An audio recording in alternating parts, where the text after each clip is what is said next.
Hello everyone, welcome back to the channel.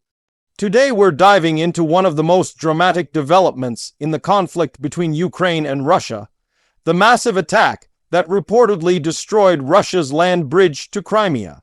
This event is making waves across the world because it's not just about infrastructure. It's about power, strategy, symbolism, and the balance of control in the ongoing war. To understand why this event matters so much, let's rewind a bit. The bridge in question is the Kerch Bridge, also known as the Crimea Bridge. It connects the Russian mainland to the Crimean Peninsula across the Kerch Strait.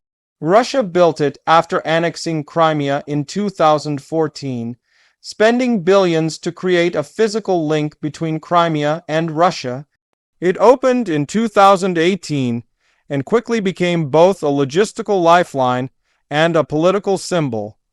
For Russia, it represented the permanent connection of Crimea to its territory. For Ukraine, it was a constant reminder of occupation. When Ukraine struck the bridge, it wasn't just a random military move. It was a calculated operation aimed at the heart of Russia's control over Crimea.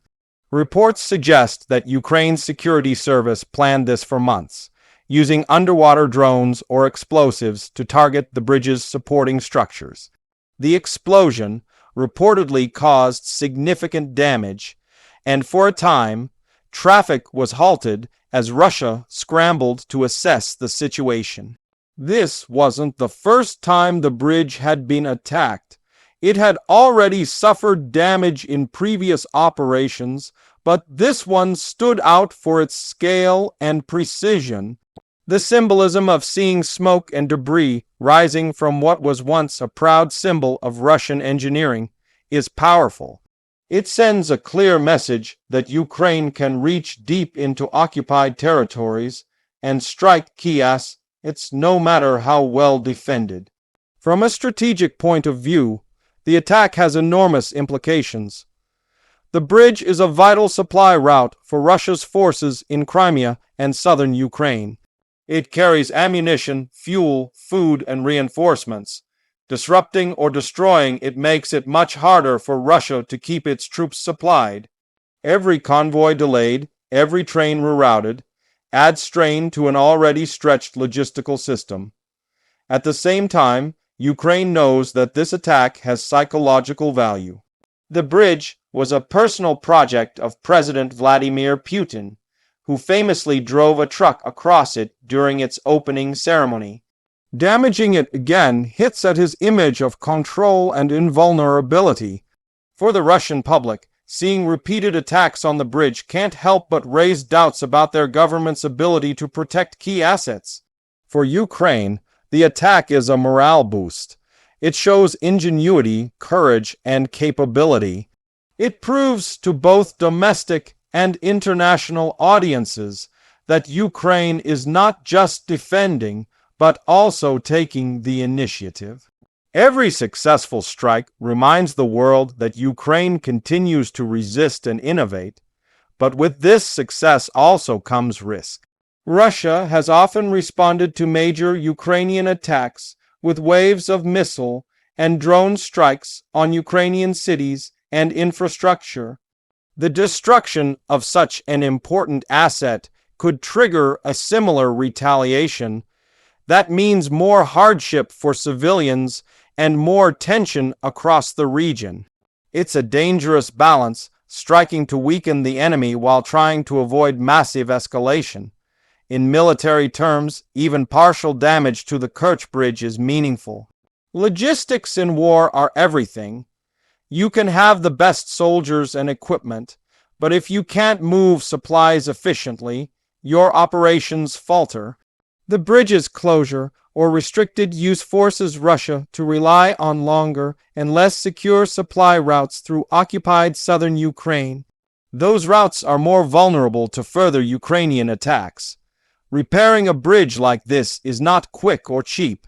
The structure is massive, and every repair requires specialized materials, engineers, and protection from further attacks. Each repair also diverts Russian resources away from the front lines. In a long war, these diversions add up. What might seem like one destroyed span can create ripple effects across the entire campaign. The attack also represents a shift in how Ukraine fights. Early in the war, much of the focus was on defending territory and holding the line. Over time, Ukraine has developed new tactics, leveraging advanced technology like sea drones, underwater explosives, and long-range missiles. This evolution shows how Ukraine has adapted to fight a more sophisticated, flexible war, often using creativity and precision over sheer force. The Western allies of Ukraine have likely watched this strike closely. It shows that the military aid and intelligence cooperation have tangible results. Ukraine's ability to coordinate such an operation is a testament to growing expertise. It may also influence future discussions about continued Western support, especially in terms of providing long-range strike capabilities. On the Russian side, the challenge now is not just rebuilding, but ensuring it doesn't happen again.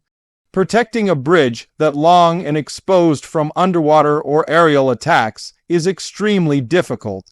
No amount of air defense can guarantee total safety.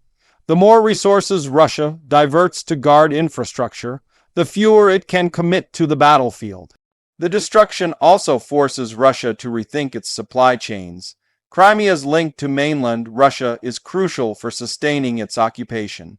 If the bridge becomes unreliable, Russia may have to rely more on ferries or overland routes through occupied territories, which are far more vulnerable to Ukrainian strikes.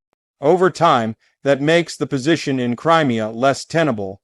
There's also the broader political symbolism. For Ukraine, hitting the bridge is about reclaiming agency and demonstrating that Crimea is not permanently lost. It's a statement that the occupation remains contested. For Russia, the repeated damage to such a signature project undercuts the narrative of control and stability in occupied territories. While some reports describe the bridge as destroyed, it's important to understand that total structural destruction is incredibly difficult. What matters more is functionality. If large sections are rendered unusable or unsafe, it effectively achieves the same outcome from a military perspective. Even temporary disruption can create major logistical headaches for Russia.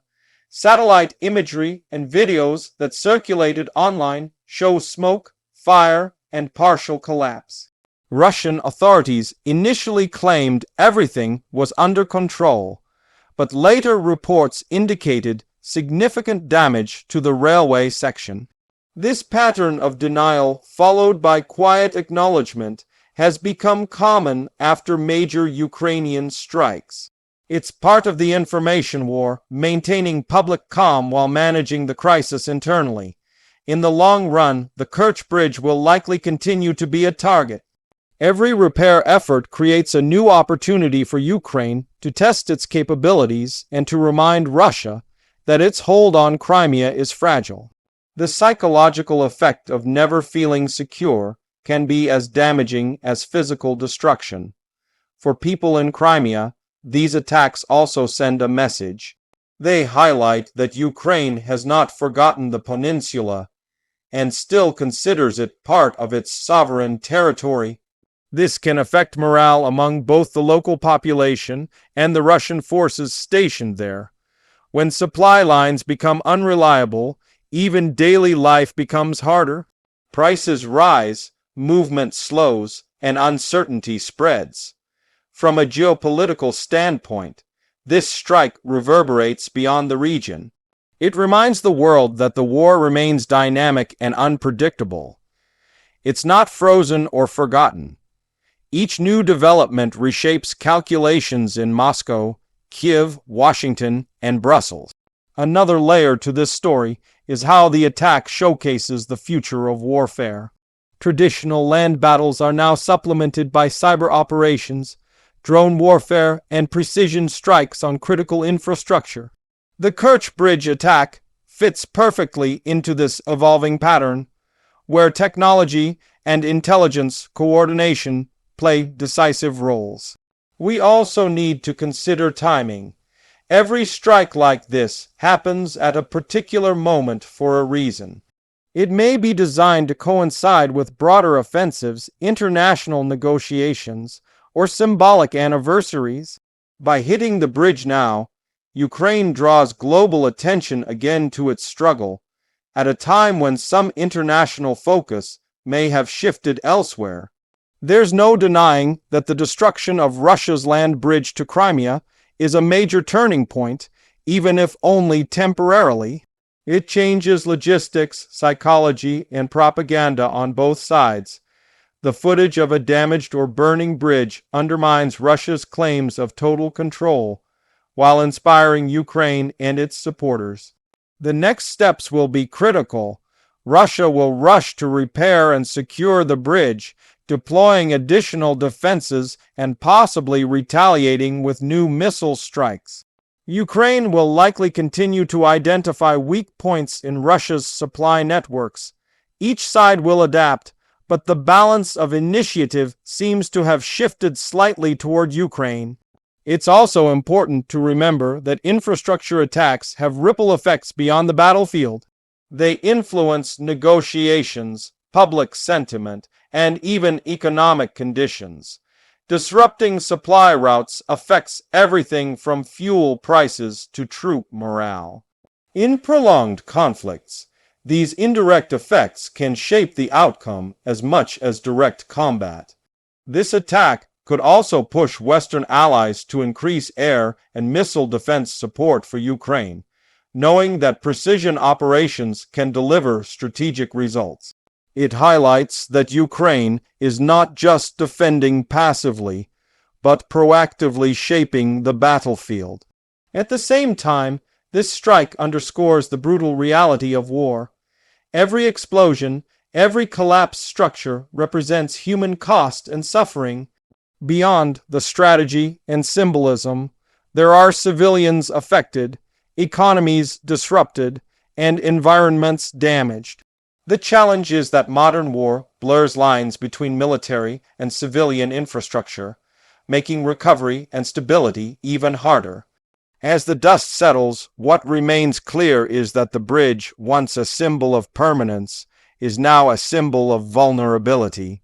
It stands as a reminder that control in war is never absolute, and that even the most heavily guarded structures can be reached. For Ukraine, that's a victory in message and morale. For Russia, it's a challenge to its image and its logistics. The world will be watching closely to see how each side responds. Will Russia double down and escalate, or will it focus on defense and repair? Will Ukraine continue its campaign of targeting infrastructure deep inside occupied areas? The answers to these questions will shape the next phase of this conflict. For now, this strike stands as one of the most significant moments of the war so far. It's an act that combines technology, strategy, and symbolism, shaking both the battlefield and the political landscape. The destruction of Russia's land bridge to Crimea shows that nothing in this war is untouchable. Thank you for watching and for staying with me through this detailed breakdown. Make sure to like, subscribe, and share your thoughts in the comments. What do you think this means for the future of the war? Could this be a turning point in Crimea's fate? I'll see you in the next video, where we'll continue exploring the biggest developments shaping this conflict and the world beyond it.